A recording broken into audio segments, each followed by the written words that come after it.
Bonsoir mesdames et messieurs et bienvenue au journal des régions et merci de rester avec nous pour cette édition. Le maire de la commune de Kandji démonte la tenue d'une quelconque rencontre des forces politiques de la Liborie. Un message enregistré qui a circulé sur le réseau social WhatsApp et qui fait état d'une réunion ayant rassemblé les femmes des marchés, ouvriers, artisans, conducteurs de taxi-moto et d'autres catégories socio-professionnelles. Abibou Oro Chabi Gani a réagi au micro de notre équipe sur place dans la Liborie. Il y a eu des éléments que les gens ont balancés dans les réseaux sociaux. La personne n'a pas déclaré son identité. Et ce que je retiens, c'est qu'il y aurait eu, ici à Kandji, une rencontre qui aurait regroupé tous les différents acteurs de la vie sociale, de la vie politique. En tant que première autorité de la ville de Kandji, il me revient de faire en sorte que les textes de la République soient respectés. Nous sommes dans un état de droit, certes. Si les gens veulent s'organiser, ça ne pose aucun problème. Mais les textes disent qu'il faut formuler une demande à l'autorité. Et je crois qu'aucune demande n'est parvenue à notre niveau. On a cherché partout, on n'a pas trouvé trace de cette demande-là. La personne qui a diffusé cela est restée dans l'anonymat. Nous sommes en phase avec les tests. Et nous accompagnons le chef de l'État. Le chef de l'État a bien voulu convoquer les différentes sensibilités pour une grande assise. Alors, si les gens ne sont pas pour, c'est leur droit. Alors, je voudrais dire ici et rassurer les uns et les autres qu'au niveau de Kandji, nous sommes serrés.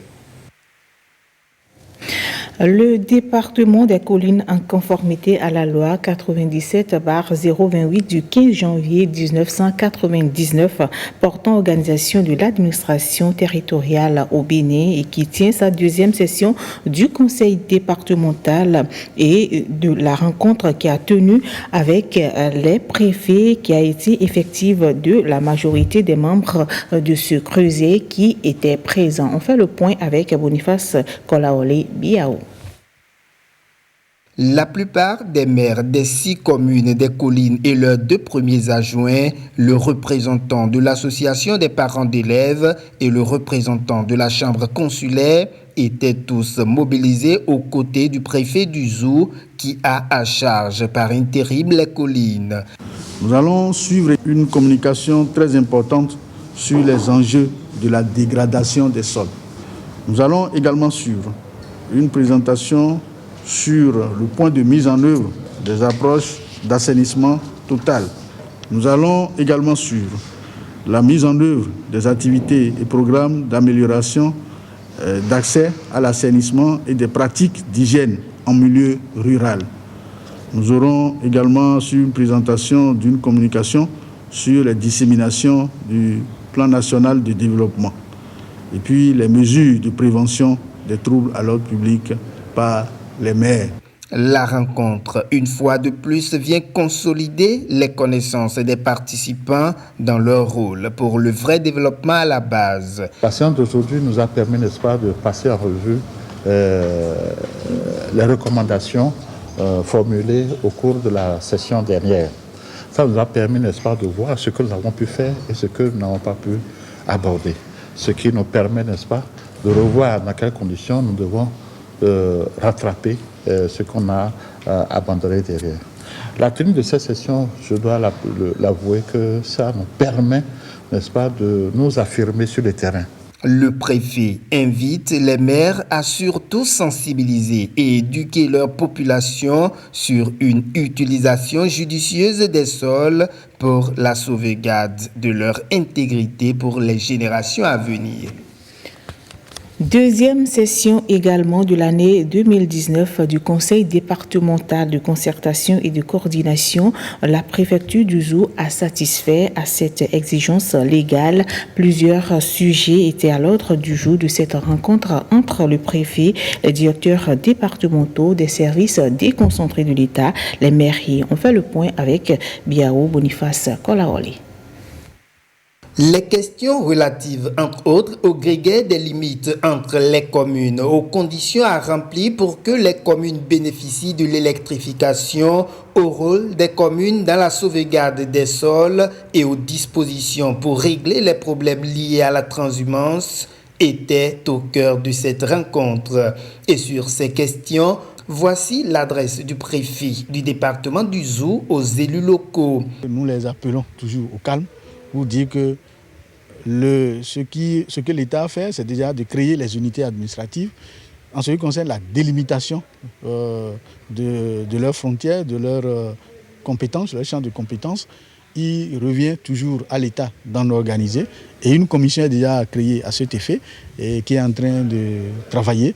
Et il ne leur reste qu'à observer les choses de façon patiente jusqu'à ce que nous atteignions l'objectif. Nous avons discuté avec nos maires et leurs adjoints sur le fait que nous devons accélérer les lotissements dans nos communes. Parce que sans la réalisation des lotissements, il ne peut pas avoir une électrification digne de ce nom. La directrice générale de l'Agence territoriale de développement agricole Zoukoufo recommande aussi. J'avais préconisé que les élus locaux puissent prévoir dans le plan annuel d'investissement de pouvoir élaborer des projets bancables.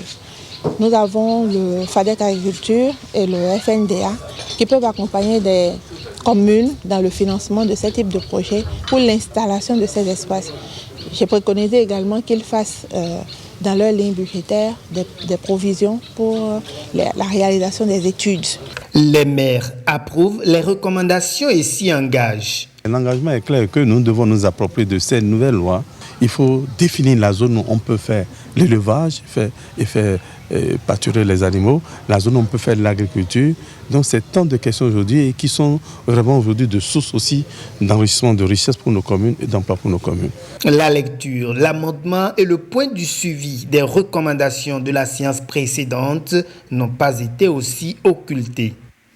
Et on parle à présent de la gestion des frontières entre le Bénin et le Togo. Le Bénin, à travers le département de la Donga, partage plusieurs frontières avec le Togo. Une cohabitation qui parfois laisse à désirer. Et l'ABGF, l'Agence béninoise de gestion intégrée des espaces frontaliers, veut désormais une cohabitation pacifique entre ces deux peuples. C'est pour ce faire, elle a organisé en collaboration avec l'association pour la communication non violente une séance de formation et d'échange avec les élus locaux dont les villes font frontière. La dite séance s'est déroulée à Djogo.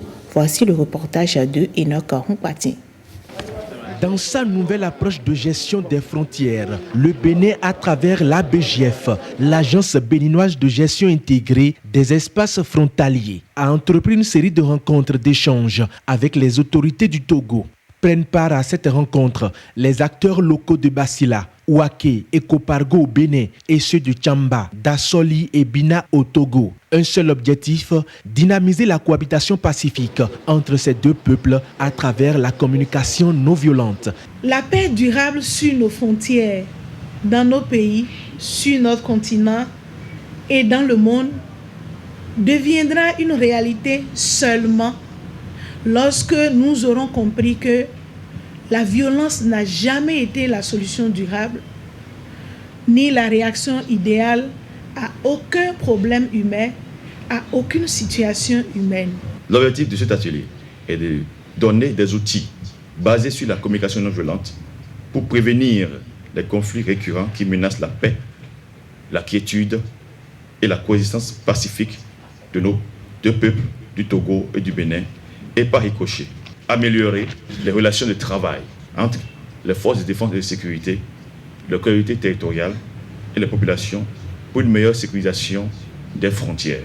En procédant à l'ouverture des travaux, le représentant du préfet de la Tonga a invité les participants à cet atelier à plus d'assiduité et d'engagement. La plupart du temps, nous nous retrouvons facilement dans des situations conflictuelles avec notre entourage, sans le vouloir et bien souvent malgré tous nos efforts.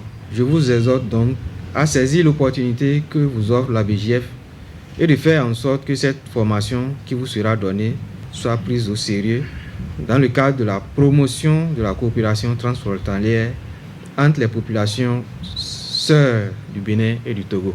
72 heures d'échange et puis ces différents responsables sortiront avec les outils nécessaires pour le règlement pacifique des problèmes entre ces deux pays qui ont en partage plusieurs frontières.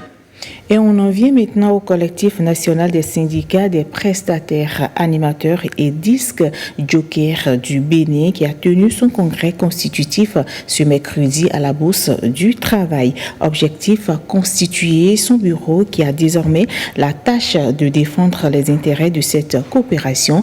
Et notons que le collectif regroupe tous les syndicats de ce secteur. Voici le reportage de Général Afouda et de Petroni Lokosu.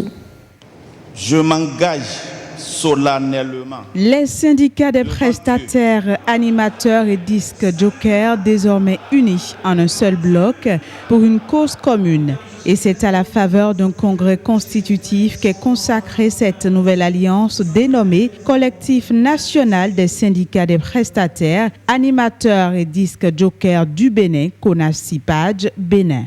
Nous nous sommes donné l'objectif d'organiser, de mobiliser et d'unir tous les syndicats des travailleurs et travailleuses du secteur musical sur toute l'étendue du territoire, y compris les techniciens de son et de lumière, de défendre et de sauvegarder de façon conséquente les intérêts professionnels, matériels et moraux de ses membres,